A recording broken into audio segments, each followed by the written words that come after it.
Assalamu alaikum bandiraɓe heɗiɓe, amin calmina on e inde Allah joom jam on. Jiɗɗo yimɓe fof nana te jaɓa lawol peewal ngol o lelnigol beele ina mbawa dañdude e makko jam celluɗo ha abada. Amin beltino feewi e komin mbawi artude hande jokkande on yewtere mon lawol peewal. E jangɗele men tati ɓennuɗe gonnoɗen ko e wittude e ko faati e annabi Daawuuda. En jii no Daawuuda wonirno gaynako, koɗowo, jimowo, jiɗɗo haala Allah, jambaro e hare, laamɗo Israila e annabi.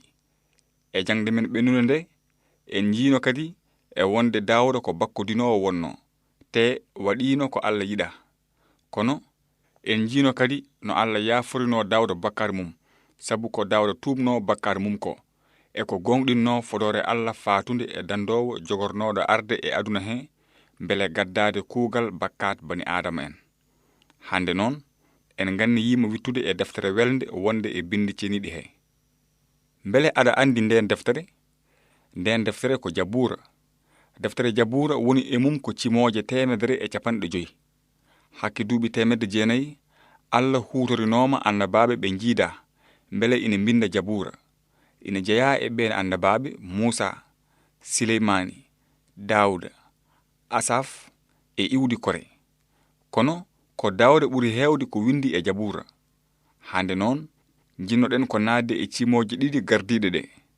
Simore adande nde hollirta ko fannuji 2 yimɓe wonɓe e aduna he, rewɓe e laawol peewal ɓe wondude e rewɓe e laawol oñaare ɓe. E simore adande nde ko ni bindi ɗi mbi: mala tan komo rewani waaju bonɓe, mo dardotako e bakkodinoɓe, mo jodotako e toñoɓe joomiraɗo. Mala tan ko tawowo weltare mum e sariya joomiraɗo, deftotoɗo on sariya jamma e ñalawma. On ko lekki dariki e dande maayo, jibinowi kala nde saha mum yonti, ki bermlefi mum ɗasɗata.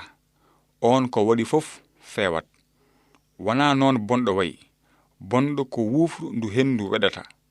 Ngam ɗum bonɗo dartotako ñalawma ñawore, bakkodinowo jeyetake e dental fewɓe, ngati joomiraɗo wonani ko laawol fewɓe ɓe, ngol bonɓe ngol noon feewi ko e halkare. Hono noon e simore adande nde en jii laawol malaɓe e laawol halkiɓe. Enen fof jiɗɗen ko wonde malaɓe, kono ko ma ndewen e laawol kalangol e ndeɗo simore ngol. Holko woni ngol laawol malaɓe? Eɗen mbawi raɓɓiɗinde ɗum tan e miijoji 2. Goo, woto rew e toñoɓe joomiraɗo e haala mum ɓe. 2, wittu e haala Allah he jamma e ñalawma.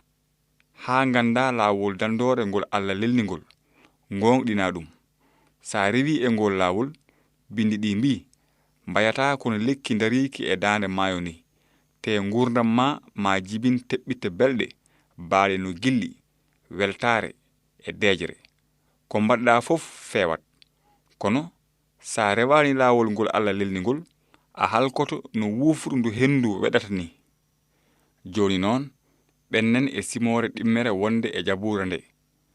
Ko nde simore Allah loowi e Daawuda beele ina winda ko faati e dandowo jogornoɗo arde e aduna he o.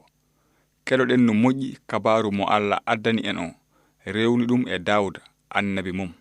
Bindi ɗi mbi: holko waɗi dowlaji ina jirgito, ko addi ɗe maale ɗe hay hunde pirtani.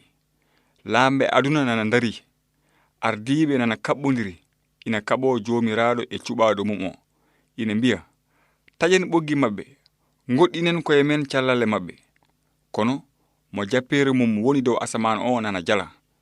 Omona toña ɓe e nder fitina makko, omona haalda e maɓɓe e nder cekedele makko, omona hulɓina ɓe, omo wiya: ko min fiili lamɗam lefol dow Siyon, hayram senine nde.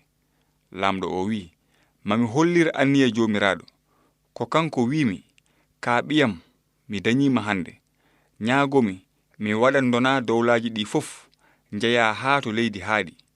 piiraadi sawru njamdi no loonde moññaaɗi. Jooni noon laambe mbattee hakkillaaji e koye mon. Onon ñaawooɓe aduna, njaɓee feloore, ndewiree joomiraaɗo kulol, cumbaniron mo siññere. Teddinee ɓiɗɗo o woto finnude, mbaason halkaade e nder laawol mon.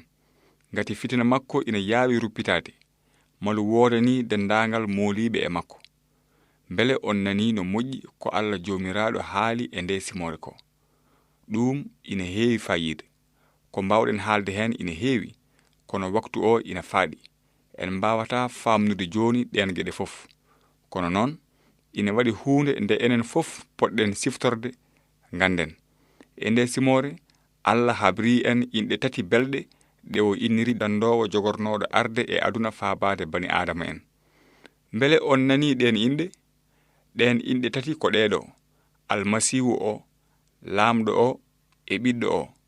Miijoɗen seeɗa e ɗeen inɗe ɗe Allah innirnoo dandoowo jogornooɗo arde e aduna he o. Ko adii fof en njii e wonde Allah inniri dandoowo o Almasiihu. Almasiihu e ɗemngal Barahuuta en firti ko cuɓaaɗo Allah. E pinal Yahuuda en, so laamɗo walla jetinoowo sadaka ina toɗɗee, hoore mum moometa nebam, joomum watta wiyeede moomaaɗo joomiraaɗo walla cuɓaaɗo. Ko e ndeen innde Allah andinatnoo bani aadama en yo gonɗin te njaɓa dandoowo jogornooɗo arde o, sabu ko kañum woni mo Allah e hoore mum suɓi. Kono aayeeji tati gardiiɗi e ndeeɗo simoore ɗi kolliri no Allah habrirnoo wonde ma yimɓe heewɓe calo Almasiihu mo Allah neli o. Njangiten ɗin aayeeji. Ɗi mbii: holko waɗi dow laaji ina njirgito? Ko addi ɗe maale ɗe hay huunde pirtaani. Laamɓe aduna nana ndari, ardiiɓe nana kaɓɓondiri, ina kaɓoo joomiraaɗo e cuɓaaɗo mum o. Ina mbiya: taƴen ɓoggi maɓɓe, ngoɗɗinen koye men callale maɓɓe. Holko waɗi yimɓe aduna ɓe salaade Almasiihu mo Allah neli o? Sabu ɗum Almasiihu o jogornoo ko wonde neɗɗo ceniiɗo mo moddaani bakkat. Te kala baɗoowo ko boni yiɗaa annoore, kadi arataa e annoore, sabu hulde woto golle mum bonɗe peñjineede. Hono noon Allah habriino e ɗiɗo aayeeji no Yahuuda en e leƴƴi aduna ɗi fof kaɓɓondirnoo e haɓaade neɗɗo ceniiɗo mo Allah suɓi, waɗi ɗum dandoowo aduna o. Kono Allah ina andunoo ko yimɓe bonɓe ɓe nganniinoo wadde ko fof, te Allah anniinooma waylude peeje maɓɓe bonɗe e timminde feere mum. Ko ɗum waɗi njannguɗen ɗum ɗo. Kono mo jappeere mum woni dow asamaan o nana jala, o mona tooña ɓe. Ɗum noon ciftoren wonde Allah adii innirde dandoowo o ko Almasiihu, manam moomaaɗo Allah walla cuɓaaɗo Allah. Inde ɗimmere nde njiiɗen e ndeeɗo simoore ko laamɗo. Ko Almasiihu o woni laamɗo. Allah yiɗi ko yo yimɓe fof ngandu wonde Almasiihu mo neli o, mo yimɓe ɓe cali o, ma won kalifa aduna o fof. Ñande ñalawma ñaawoore ma yimɓe fof nicco e yeeso makko, sabu ko kanko woni laamɗo laamɓe, kalifa halifaaɓe, mo Allah suɓi. Hono noon Almasiihu o wonata ko dandoowo ma walla ñaawoowo ma, sabu ko kanko woni laamɗo mo Allah suɓi ngam laamaade haa abada. En nanii e ndeɗo simoore inde tataɓere nde Allah inniri Almasiihu o. Eɗen poti wattude miijoji men e ndeen inde no moƴƴi. Ko ndeɗo ɓiɗɗo o. Allah yiɗi ko yo yimɓe fof ngandu wonde Almasiihu o ko ɓiɗɗo mo horsini. Hade men naatde e ndeen inde, ciftoren wonde ko Daawuuda windi e jabuuru ko fof, o windirnoo ɗum ko ruuhu Allah watnoo e makko. Ciftoren kadi bindi annabaaɓe ɗi sahaa ina catti faamde, kono ɗum haɗaaniɗi wonde goonga. Ko ɗum waɗi Allah rentini en e haala mum wi: bindi ɗi ina mbaɗa konnguli catɗi faamde, ɗi human binneeɓe yaafɓe hoolaare ɓe mbencitta, ko noon ɓe gaddanirta koye maɓɓe halkaare. Human binnaagu ko huunde hulɓiniinde haa teŋti noon e human binnaagu paatungu e Almasiihu mo Allah suɓi o, sabu ko kanko dandata bani aadama en e halkaare haa abada. Haal Pulaar mbi: so gandal adotono tampere woodatano. Ɗum noon mbaɗen ngon miijo e hakkillaaji men, te njewten seeɗa e inde tataɓere nde Allah inniri Almasiihu o nde. Bindi ɗi mbi: mami hollir anniya joomiraaɗo, ko kanko wiimi kaaɓiyam mi dañiima hannde. Mbele on nani ko joomiraaɗo wi Almasiihu o ko, o wiimo kaaɓiyam mi dañiima hannde. Mbele aɗa anndi ko waɗi Allah innirde Almasiihu o ɓiyum? Mbele aɗa anndi ko nden inde firti?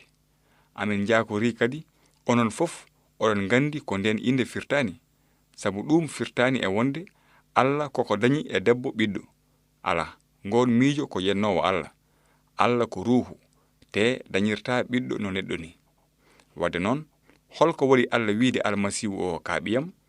Njetten Allah, sabu Allah e hoore mum jaabiima ngal namnal.